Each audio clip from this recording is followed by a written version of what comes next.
자격이 없습니다. 이 소송은 이명박과 대한민국의 매우 유감스러운 판결이 나온 것 같습니다.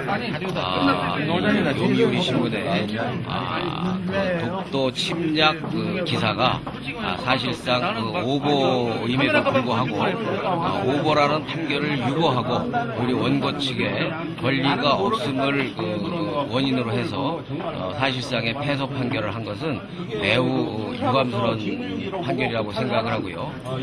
그럼에도 불구하고 독도는 여전히 불변하는 우리 땅이라는 사실을 다시 한번 확인하고 오늘 함께하신 1886명의 국민소송인단 같은 분들이 있기 때문에 여전히 어제도 오늘도 내일도 독도는 우리 땅이라고 생각을 합니다. 아울러서 독도 이번 사건을 계기로 해서 독도를 지키고 독도를 사랑하는 분들과 기구들의 연대 모임이 필요하다고 생각을 하고요.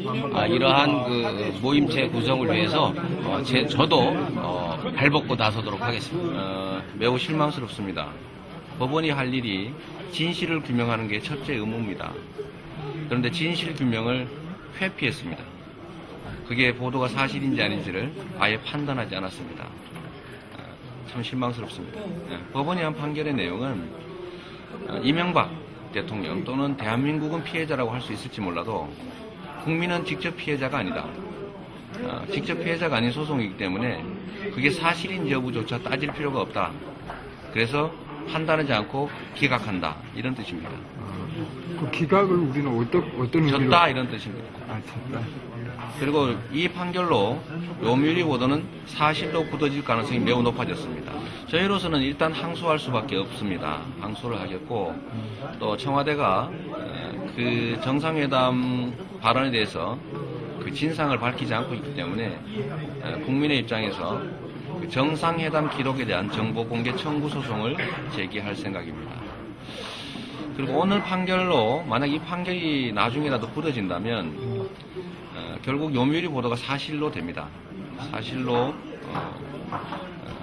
사실로 뭐 밝혀졌다기보다는 사실로 굳어지게 됩니다. 그렇다면 그게 사실이라면 이명박 대통령은 국토를 팔아먹은 그리고 반역행위를 한 것이 됩니다. 국민에 대한 명백한 범죄 행위이기 때문에 국민의 입장에서 이 보도가 사실인 것을 전제로 이명박 대통령을 상대로 손해배상 소송을 제기할 생각입니다. 저희가 이명박 대통령을 상대로 그런 발언을 했다면 반역행위다. 국민에 대한 범죄행위다.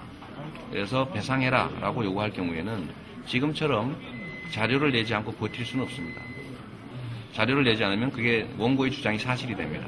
그러면 원고가 피해자가 아니다. 이런 식으로 빠져나갈 수는 없을 겁니다. 그 법원에 오실 때 오늘 판결을 어떻게 예상하시는지?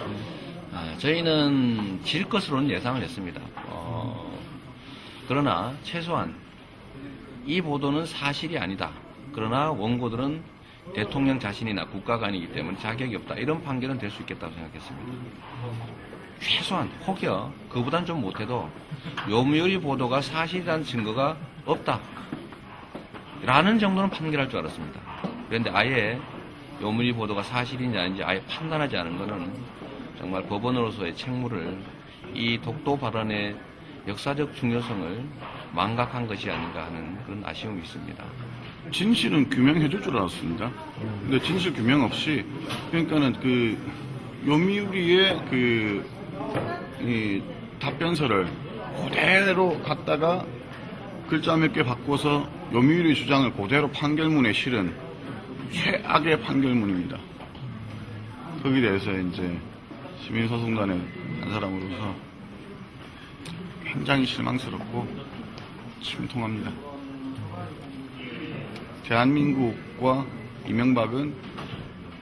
이명박과 대한민국은 소송을 할 수가 있는데 시민소송인단은 대한민국의 일부가 아닌지 해주지 않는다는 거, 인정을 해주지 않는다는 거. 그래서 이거 뭐 내가 한국 사람인지 대한민국의 국민인지 아닌지 제 스스로가 의심스러울 정도입니다.